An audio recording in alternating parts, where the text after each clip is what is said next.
Hello guys, welcome to my channel again, and today I will show you how to uninstall Autodesk application.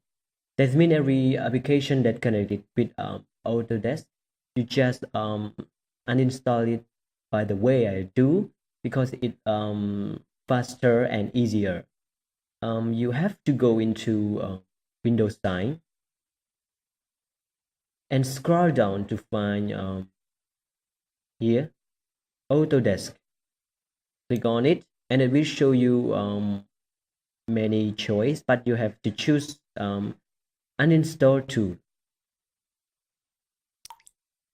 Yes, and then it will appear the Autodesk uninstall tool. Okay, if you want to uninstall any Autodesk application, you just click on it and click uninstall, but I am not going to do it. If you click uninstall, it will uninstall only one click. Or if you want to uninstall, for example, like Batch Print, and click OK, and then you click uninstall, it will uninstall only one application in this menu. That's all for this video. I hope you get benefit from the video, and don't forget to subscribe. Thank you for watching. Goodbye.